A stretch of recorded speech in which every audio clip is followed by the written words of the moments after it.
With God, there is always more. More love, more life, more freedom. Welcome to Zoweh's Exploring More with Michael Thompson. C.S. Lewis once wrote, "Our Heavenly Father has provided many delightful ends for us along our journey, but He takes great care to see that we do not mistake any of them for home." Join me and the team as we explore the kingdom together, discovering the deep truths and offering encouragement for the journey. There is always more. Well, welcome to the Zoweh Exploring More podcast. I'm Michael Thompson, and I've got my friends S.J. Jennings and Scott Stankavage, and we're going to explore in this podcast. Our goal, our hope, our mission is to encourage fathers as they father. Releasing this podcast today on Father's Day is exciting, and I'm not sure how many fathers will listen to it on Father's Day. Maybe we can encourage them get a late night, midnight podcast launch so that they can get it early in the morning and enjoy their day. What an important part of our culture, and I'm not sure that it's encouraged enough. It's a really hard job.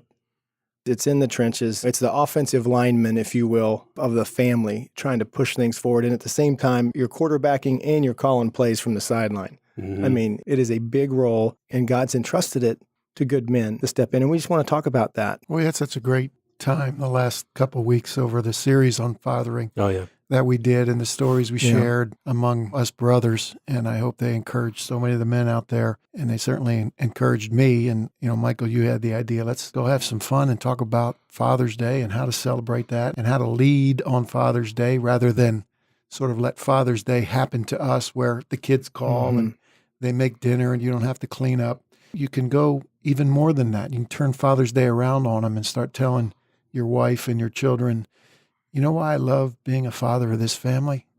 Because I've got great kids, because I've got a great wife, because I love when you do this.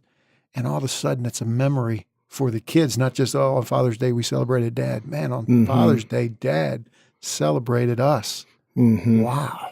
Yeah. That means you, Scott, would have to make like 6 homemade cards so that they're giving you cards, and with your 6 kids, you're giving them I do it verbally? Your homemade card. I don't have enough crayons for that. Yeah. Come on, your idea, making memories. Well, give them those cards. It's funny you say that because years ago, my wife, Sherry, who's definitely the smarter of the two of us, she's just brilliant. She came up with this idea at Christmas time that we would, as a gift to each other in our family, we've got one son, Stephen, each one of us would write a love letter to the other.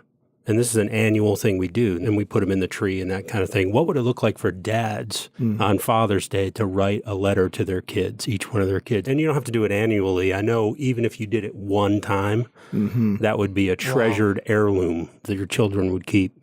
When I think about some of the Father's Day gifts that I get, they're around my office, they're on my desk, they're on some of the bookshelves. They're rocks that my kids wrote on when they were little. I probably have 4 or 5 jars, mason jars, with things they wrote in there, coupons that I've never cashed in, I guess. Right. You know, I'll wash the car or whatever. Yeah. I'll scratch your back. I'll read you a story. I need to go find those, and I might bring those out for Father's Day. But what are some of the gifts that you got around Father's Day like that?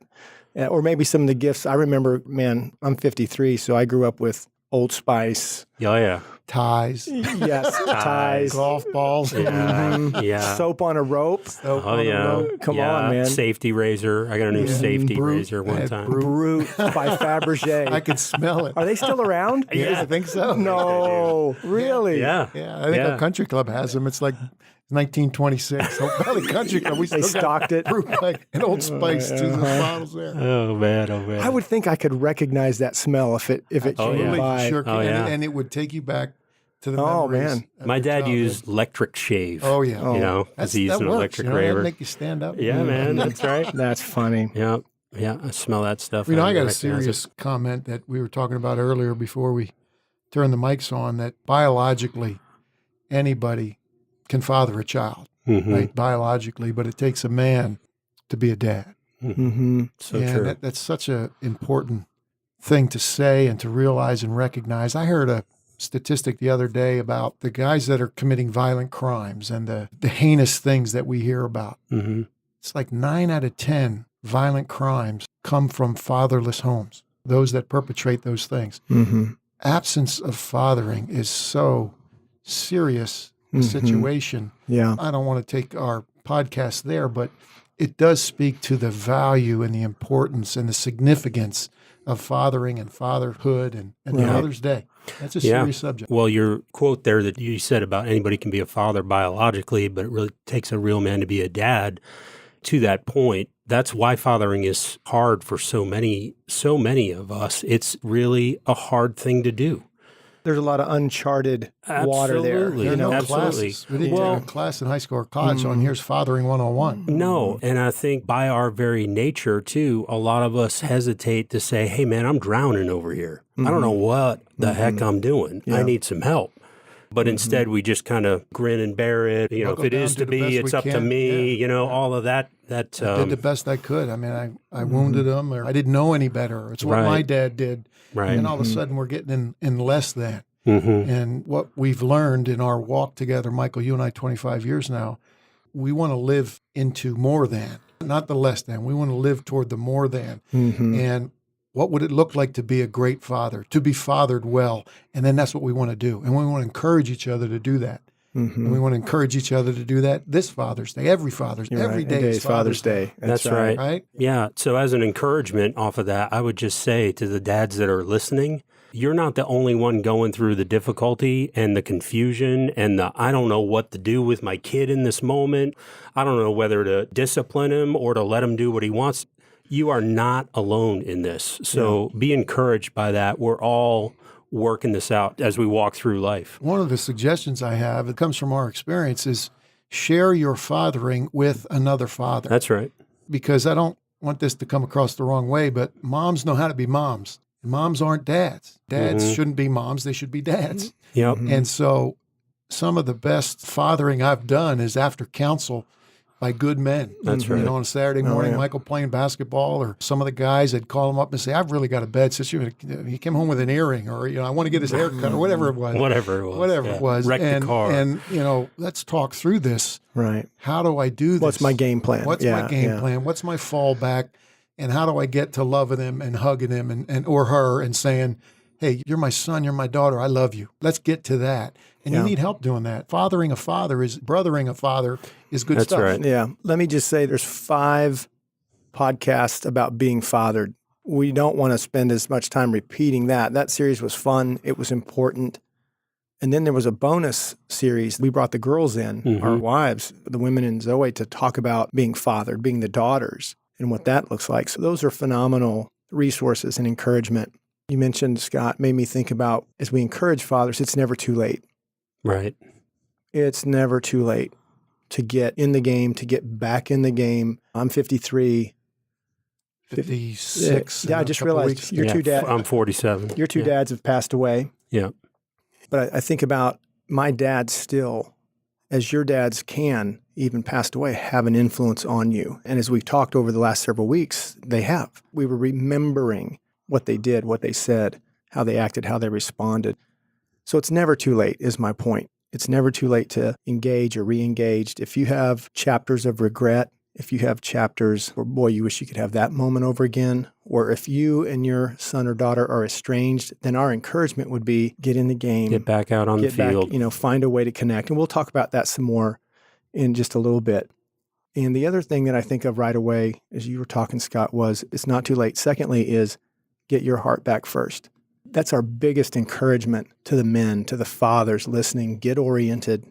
Understand who you are in the story, where you are in the story, how it works, and the good that God's up to in your life as a good father. That is orientation. And a man who is walking with God, pursuing answers to those questions, moving in this story dangerously well, dangerous for good, is a man who will be a good father. The fruit of his life is being a good father. He will engage in what the enemy's doing, what's going on in his kid's story, and he understands how the larger story works and who he is in it. So get your heart back, Dad. That is critical. One of the great opportunities we have is the father I was at 25 was not as good a father as I hope I was at 35, and I know I was at 45.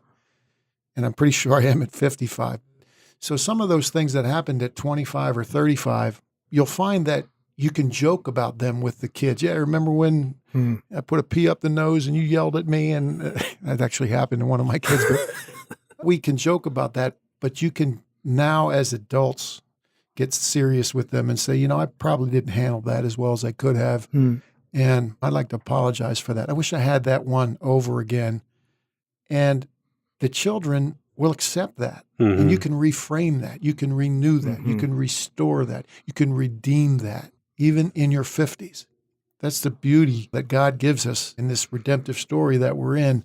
Father's Day is an opportunity to do that, to get some laughs and get some giggles, and everybody's in a good place. And they're not really expecting that much from Dad. Dad just kind of sits there and gets doted on.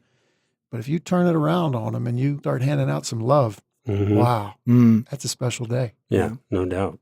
There's a resource that we made available through Father's Day, was Fighting for the Hearts of Your Kids. So some of this is contained in one of the Heart of Aware Encounter weekend sessions, where we have a whole session devoted to fighting for the hearts of your kids. So some great resources there on the Zoweh website. You can go download that for free through Father's Day. I'm sure we can leave it up for a few days, even after Father's Day. Oh, yeah. There's some great images that have moved us when we see them in films. Characters who have a fathering moment, fathering role. I think of Braveheart, when his dad says to young Wallace, the boy, in kind of that vision, your heart is free. Have the courage to follow it.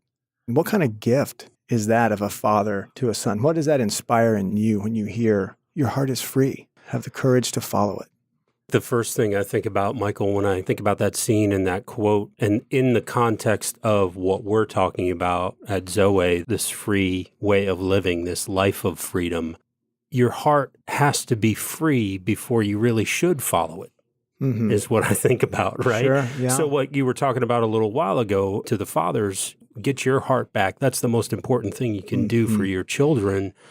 Get freedom for your heart, so that you're not living under the old wounds, vows, and agreements that have driven you your whole life, and be free from that. And then that's the great thing we talk about. We talk about the Holy Spirit and refer to the Holy Spirit as the wild goose at times, because then you can have the courage to follow it when your heart is free from all of those burdens and that damage that's been inflicted upon you, sometimes self-inflicted. Then you can have the courage to go where God has taken you.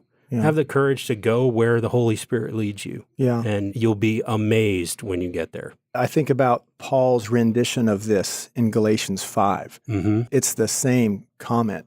It is for freedom that Christ has set you free. It sounds like father, a fathering thing for Paul to say to the believers, the Galatian region, and he wants to remind them that your heart is free. Have the courage to follow it. I love it. Follow it and trust it. In that particular scene, Wallace had lost his father, right? Right. And he had an image of him, and I'd say this without tearing up, but I wanted my dad to be so proud of me. And I think William Wallace wanted his dad to be proud of him. Scott, you asked me before we went on, what was a moment where my father, what would he say to me, or when was he proud of me? And he would give me a thumbs up playing basketball. And then he went to my other children, and I can't do it without tearing up, but just to let my children know how proud of them I am. I mean, I got sick with this leukemia, and they told me it was going to be 30 months. That's the bad news. The good news is I'm on 59 months. I walked both my daughters down the aisle and handed them away. And one of those daughters gave me a grandson a year ago. I saw my oldest son with 3 ACLs, and he's got an economics degree from Vanderbilt, and now he's a grad transfer at Rice, and he's the starting quarterback at Rice. And I got 3 little ones that are running all over the house. You need some more thumbs, bro. I need some more thumbs. That's thumbs good. Up to all of them. And I wanted my dad to be proud of me. And he told me he was with that thumbs up. And I want to tell my children, I am so proud of who they are and who they've become and who they're becoming. And it's just a privilege to be their dad. Okay, this is a good place to take a break. Let's hold that thought, and we will be right back. We want to let our friends and allies know that there is a free MP3 download just for Father's Day that we're offering, and it's from a recorded live at one of our Heart of Aware Encounter sessions, and the session is entitled Fighting for the Hearts of Your Kids. We think this is going to be a really important, really good, really encouraging to the hearts of men So we invite you to go to Zoweh.org, Zoweh.org, to our store. You can search in the search bar for Fighting for the Hearts of Your Kids. That'll get you to the place where you can download the free MP3. Let's get right back into it as we talk about how to encourage fathers on Father's Day. When they're little, the father gets to, I see you, I love what I see. And it's not as much with words as it is with presence, your physical presence. So dads, we want to encourage you, whatever you can do. You remember being in the pool with your dad, him throwing you, launching you? Now, you know, some lifeguards aren't for that anymore. No, but even walking up to him and flexing your arm, say, Dad, feel this, you know, feel how strong I am. So how do we impart that, dads of younger children? That's it. What can you do? What can you say? How can you fill that cup of their heart with, I see you, I love what I see? Presence, yes. And Michael, let me just say this, undistracted presence. Yeah, participation, not just presence. Yeah. Not presence on your phone, not presence with the newspaper open, not presence watching the game in the background. Undistracted presence. I see you.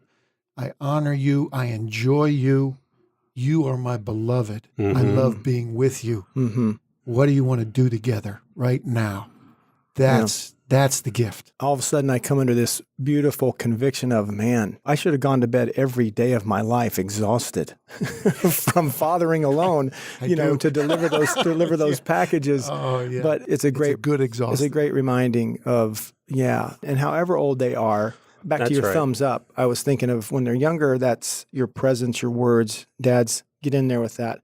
When they're older, I know where the emoji thumbs up emoji is. How do I hit that? How do I invade their world, connecting with them at a very different stage of their life? I'm calling them, texting them, emailing them, and trying to dialogue with them in a way that 20-somethings, older kids, my dad, my mom, calling me, texting me. I mean, I can engage in their lives and them in my life still. So connection is one of the encouragements, finding ways to connect. And those connections change. They're different for my Leo, Ella, and Jordan at 8, 8, and 7, and the iPad and the emojis. My oldest daughter's 30 with her little boy, and they change. And the way my dad connected with me or our dads connected with us is different than what's available today. Right. Yeah. So you have to pay attention to that. Yeah, I think of that. Train up a child in the way they should go. The training equipment is a different set of training equipment. Much different now. We have some different tools, resources, opportunities to do that. Yep, the equipment's different, but the teaching is the same, right? That's right. The heart feeling is the same. That's right. What we want to end up feeling is the same. Just as another encouragement, Michael, back to what you said about it's never too late. For many guys that are listening, you're estranged from your kids. You may not even know where they are or haven't had contact with them in years. I've met guys that haven't talked to their children in years. Get that free heart, whatever measure. Again, this isn't a contest, right? I'm more free than you are or anything like that. But just get to a place where you can have the courage to take the first step. As a dad, that is so important. That's what dads to understand. That's what dads do. Dads are the ones that step out in front. They take the first step, and they're the ones that move when maybe the rest of their family doesn't know what to do or how to do it. Right. But have that courage and step into it, man. We were talking about some different things to kind of bring into the podcast, and you'd shared about Paul Harvey. Yeah. Why don't you talk about that and share that? Yeah, many of you probably know Paul Harvey. One of his most famous works, I think. He's a radio personality, instantly recognizable voice, and he did a piece on the American farmer. And I think a lot of folks are familiar with that. But this one I found was one where he talked about fathers for Father's Day. And I thought it might just be appropriate to bring a little bit of that to our podcast today. So I'll share this and then we can comment on it or whatever that looks like. So again, this is from Paul Harvey. A father is a thing that is forced to endure childbirth without an anesthetic. A father is a thing that growls when it feels good and laughs out loud when it's scared half to death. A father never feels entirely worthy of worship in his child's eyes. He is never quite the hero his daughter thinks, never quite the man his son believes him to be. This worries him sometimes, so he works too hard to try and smooth the rough places in the road for those of his own who will follow him. A father is a thing that gets angry when school grades aren't as good as he thinks they should be. He scolds his son, although he knows it's the teacher's fault. Fathers grow old faster than other people. Fathers have very stout hearts, so they have to be broken sometimes, or no one would know what's inside. Fathers give daughters away to other men who aren't nearly good enough so they can have grandchildren who are smarter than anybody's. Fathers fight dragons almost daily. They hurry away from the breakfast table, off to the arena, which is sometimes called an office or workshop, where they tackle the dragon with 3 heads: weariness, work, and monotony. Knights in shining armor. I don't know where fathers go where they die, but I have an idea that after a good rest, he won't be happy unless there is work to do. He won't just sit on a cloud and wait for the girl he's loved and the children she bore. He'll be busy there too, oiling the gates, smoothing the way. Yeah, that was a pretty good Paul Harvey voice too, man. Thanks. The rest of the story, Paul Harvey. And that is the rest of the story. And that is the rest of the story. I had my eyes closed while you read that, SJ, and I saw my dad. He was cutting the lawn and weeding the garden and cleaning out the shed. Yeah, taking care of stuff. Taking care of stuff. And then I flashed back to his dad, my pop-up, doing the same thing. You know, he was oiling the tractor and putting the hay in the barn and raking the rocks, out of the garden, and they were just busy. They were always doing something, taking care of somebody, taking care of something, and they hardly ever rested. And we were just sort of, buzzing around doing what we were doing, but they were just a constant, strong presence. Making things right. Making things right. It makes me think of now as a father. My oldest is 25, married. So I've been through that. He wasn't nearly good enough. Right. But he'll do, Anders is a good man. They brought worse Don't ones tell him around. I said that. Yeah. Don't tell I him. said that. Yeah, he is a good man.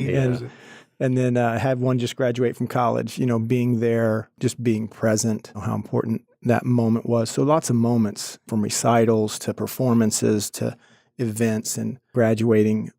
They graduate so many times. Oh, yeah. When you think about it, and to be there for those. I'm not the biggest fan of participation trophies, but man, as a dad, we get to hand those out a lot. I like that. I like the idea of that. And to try to get out in front, I think one of the enemies that we've all experienced that dads face is busyness. To be present, like you were talking about, Scott, I mean, you have to somehow put the emails away, the phone calls, the invoices, the bills, the different things that Mr. Harvey talks about there, and somehow find a way to be present, to say, yes, I will. Yes, we can. When, where, let's go, and engage in that. The last thing that it reminded me of, there was a film that I loved growing up. I saw it several times, The Natural, one of Robert Redford's movies. He plays Roy Hobbs, this baseball phenomena who leaves Nebraska or Iowa, the farm, to fulfill his destiny. And along the way, gets really derailed and distracted. There's a love affair. There's a woman played by Glenn Close that was kind of a high school sweetheart that he leaves her behind as well. And of yours or in Roy Roy Hobbs, yeah. And so the wild thing about it was here he finally gets back to baseball. And they finally reconnect at a game, and she has never loved anybody else. And it's a great story. And she has a son, and Roy doesn't know, if you know the story, Roy doesn't know it's his son. Before he leaves for his professional baseball debut, this is in the 40s, 50s, where there's train rides and teams traveled from city to city that way, and when he got derailed. And so when she is talking to Roy about her son, Roy's eyes kind of, oh, yes, and he has no idea it's his son. And she says, it's about time that he met his father. And he says, Roy Hobbs says, yeah, a father makes all the difference in the world. Remembering his father, no idea that. And the film ends after this obviously climactic home run and all that stuff. Yeah, didn't he have a blood on his But the ball shirt? goes out of the stadium, with the lights, but it actually comes down in a Iowa hayfield, and it's his son that catches the ball. It is a huge scene. We were talking about Field of Dreams. Yeah. You were sharing about that, the significance of a father. Ray at the end of that movie, I'm sure, it's almost become a cliche guys movie now where it's like Field of Dreams. Did you cry at the end? No. Well, you're lying to me because every guy, you didn't see the movie, right? Right. But Ray has an opportunity to play catch with his dad and great redeeming moment for them and for me in my story too. these moments that we have, I think about what we led off with anybody can biologically father a child, but it takes a real man to be a dad. It really is taking the opportunity to be present in that moment and deciding and having the eyes to see what needs to be important in that moment, what needs to be the priority. And is it really answering this text message that's about some kind of order that needs to be placed, or is it being present and having a catch with my son? Yeah. Is it really that, your son scored 20 points or didn't play? Was it that he's going to get a scholarship or not? Was it that you were there to celebrate him? And I've told my dad, you don't have to come. I'm not going to play. When I was at University of North Carolina, I was the second team backup quarterback for 2.5 years. And Dad, don't come because I'm not going to play. So I'm not coming because you're playing. I'm coming because you're my son, and I want to be there and celebrate that. So the other thing I'd transition real quickly to is I want my boys to know how to be a good father because they remember how I was able to father them. They'll know some things, what not to do, right? I'm sure, but it's serious business, this fatherhood. I've always taken it seriously. It is serious business. There's nobody listening to this podcast that doesn't take it equally as serious, but doing it well is important because it has generational implications. Yeah, it sure does. Yeah, I think my son would probably say in response to what you just shared, Scott, that my dad showed me that there's no such thing as a perfect father, but it's so true. It is so true. There is no perfect father other than God. For us to put that expectation on ourselves is unreasonable. So hear this encouragement. Don't. So hear this encouragement too, men, fathers who are listening, and those of you who may one day be a father. You're not going to do things perfectly. But the great and wonderful thing about Jesus is that he offers us redemption. And he models redemption to us. And so we have that opportunity to redeem the mistakes that we've made with our children. Think his expectation is for us to be able to say, kids, I did the best I could, and I loved you. I loved you as well as I could, and I'm sorry where it didn't go well, but they'll know. They know. They know love. They can feel love, and love overcomes a multitude of stuff. Yeah. Yeah. In closing, I would say, keep asking questions. That's good. Asking questions of your sons and daughters, no matter how old they are. And it is a challenge to find out questions that are more than how you doing, and is it cold there? You're going to wear that? Yeah, that's not finding that next tier of questions. If your kids will grace you with some dialogue and some answers, you get to keep digging. I also appreciate very much that didn't do it perfectly, and that's different than understanding that there's some decisions that we'll make as dads that are unpopular. Oh yeah, but doing the right thing. And doing the good thing is always right and good on their behalf, growing them up, saying no lovingly. Sometimes you explain why, sometimes you don't have to. And yet, because I said so. Yeah. What does it look like, though, to be able to enter into these moments where I think of all the times that I want to say yes, all the times that I need to engage in my daughter's story. I want to do that well in the day-to-day so that when big days come, I'm invited. Yeah, I'm invited to share. I'm invited to engage, to influence. I'm invited to get out in front of that and block or protect, or who do I need to talk to about that? All of that, because they live in the same story we do as dads, and we want them wounded less. And that's a pretty full-time gig as fathers. So we're betting on dads. We know that God created this thing where dads have a significant role. If the enemy wants to take dads out, then we know it's because dads are so significant. That's right. In the stories of boys and girls. And therefore, he wouldn't deploy you into a situation that you couldn't. But being connected to the Heavenly Father, being fathered, experiencing wholeheartedness. Freedom. Yeah, getting the freedom that comes only through Christ. That's what a dad needs to have in his pack, his pockets, and wears day to day, and can come into the love story and the battle well-equipped, well-armed, ready to go. Who he is, where he is, and the good that God's up to in his life and the good he's up to in the lives of his children. Yeah, that's good. That's good. Yeah.